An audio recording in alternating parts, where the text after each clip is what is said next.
Está na altura de receber mais um convidado nesta manhã aqui na Rádio SBSR, o Miguel Patrício, ele que é o programador do ciclo Mestres Japoneses Desconhecidos, edição 2, que está a decorrer. Olá, Miguel, bem-vindo. Olá. Olá, bem-vindo e obrigada. Bom dia. Antes de mais, obrigado pelo vosso convite e por esta oportunidade de falarmos sobre este ciclo e sobre estes filmes. Ora, essa, obrigada a nós. Até porque o mercado japonês é algo desconhecido entre nós. Há nomes que conhecemos melhor, mas há também esse cuidado, Miguel, de trazer a esta mostra, este ciclo, nomes que não são assim tão conhecidos do público europeu. Sim. Nós tentamos programar um bocadinho contra a dificuldade, ou seja, temos um conjunto de limitações que nos fazem a partida programar. Uma delas é justamente trazer quais mercadores de Veneza, a trazer um conjunto de cineastas e de filmes que não são conhecidos nem pelo público mais especializado ou pelo público cinéfilo ocidental. Portanto, a produção japonesa de cinema e de tudo, de música, de tudo, não é? É uma produção esmagadora, não é? Eles, por exemplo, só para dar uma noção aqui, alguns números, os filmes do ciclo são 13, são dois de 1962 e o último é de 1969. E só em 62 os japoneses produziram 378 filmes e em 69 494. Portanto, é uma produção que no fundo tem em comum isto, que são filmes que se nós tivéssemos de ver um filme destes por ano não conseguimos, não é? Exatamente, portanto uma média inacreditável de produção. Que nos dias de hoje, como é que funciona? Na mesma dinâmica? Envolve o mesmo número? Sim, mais ainda. O Japão, acho que recentemente faz cerca de 600 e tal longas-metragens por ano. Muito bem. Sim. Calculo que isso, agora estamos a falar dos anos 60, mas projetando já várias edições para os próximos anos, e não sei se a ideia passará por aí por escolher uma década e destacá-la em cada uma dessas edições, mas se a premissa fosse essa, o facto de haver tantas obras por onde escolher torna mais complicada a escolha dos nomes, Miguel? Torna. Acho que às vezes programar 3 filmes é mais difícil do que programar 30, não é? Acho que tem a ver com uma escolha, o ciclo tem de fazer sentido também, porque os filmes têm de casar uns com os outros, não é? Têm de tematicamente juntarem-se e agruparem-se, e por isso é que eu também urjo um bocadinho vermos estes filmes em conjunto e não quase como separados, ou seja, tentar perceber o que é que liga cada um destes filmes. Portanto, também isto é um convite para as pessoas irem ver os 3 e não só um. E se não gostarem de um, tentem dar chance aos outros 2, porque podem olhar para esse como uma outra forma, não é? Ter uma outra leitura. Sim. Mas sim, este ano é a segunda edição. Nós avançámos uma década. A primeira edição era os anos 50 e quem sabe uma terceira, quer dizer, podemos programar os anos 70, uma quarta aos anos 80, quer dizer, é tudo aberto, porque de facto o cinema japonês é um continente e é difícil, é de difícil acesso, muito difícil acesso. Há uma certa insularidade japonesa. O Japão culturalmente tende-se a isolar um bocado do resto do mundo. E tem uma cultura altamente autossuficiente, não é? Em termos de cinema, poucas vezes esse cinema sai de fronteiras. Também estamos a falar de uma população muito grande, não é? O Japão é como aquele arquipélago muito pequenino, mas tem metade da população dos Estados Unidos. Portanto, como é que metade da população dos Estados Unidos cabe aqui naquele espaço tão pequeno? Mas sim, são filmes desafiantes, são filmes como são dos anos 60, e isso nós também podemos ver isso na música, não é? Há os anos 60 trouxeram para a arte, em termos gerais, uma certa desformatação, uma certa, eu até diria, radicalização do formal, e eu acredito que são filmes que devem ser vistos, são filmes que são vistos numa sala de cinema pela primeira vez, não é? Embora sejam antigos, há uma dimensão quase de tornar o património e o passado uma estreia, não é? Acho que este tipo de programação tem tem isso como fito, não é? É tornar o passado contemporâneo, digamos assim. E portanto, sim, é uma proposta arriscada, mas que eu acho que vale a pena e acho que quer dizer, não deixem este dia chuvoso impedir-vos de irem ao cinema e ver estes filmes. Até porque, eventualmente, é quando sabe melhor, não é? Quando estás a chover lá fora e ir ver um filme ao cinema, sabe sempre muitíssimo bem. Ainda não falámos nos filmes que foram escolhidos e o porquê destes nomes que aqui podemos ver. O Miguel dizia que são filmes que é uma estreia contemporânea, apesar de serem dos anos 60, porque é isso que acontece aqui mesmo. É a primeira vez que estes 3 filmes são exibidos fora do Japão. Sim. Foi como eu disse, são 3 filmes completamente, são estreias absolutas, são filmes que nunca saíram de fronteiras e são filmes que têm algumas temáticas em comum. Eu posso, obviamente, quando falamos dos anos 60 no Japão, falamos de uma certa instabilidade política, de uma certa reformulação dos próprios preceitos sociais.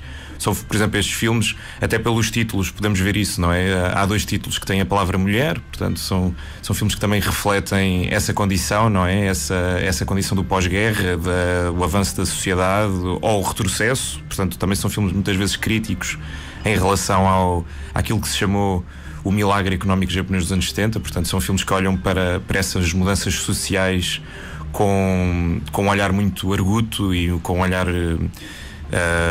muito afiado, eu diria, e acho que são 3 filmes que também põem em questão um conjunto de preconceitos que temos também em relação à arte e à cultura japonesa, como por exemplo uma certa suavidade nos gestos, uma certa educação, uma certa civilidade. Estes filmes são filmes muito desarranjados, são filmes muito... alguns deles até são quase melodramáticos, no bom sentido do termo, não no sentido de fazer chorar as pedras da calçada, mas no sentido de... São filmes com as emoções à flor da pele, são filmes, eu diria, raivosos, às vezes, em certo sentido, não todos, mas um ou outro é mais raivoso e acho que é isso, os filmes desarranjam uma certa ideia de que um espectador ocidental terá do Japão e até terá do próprio cinema japonês, não é?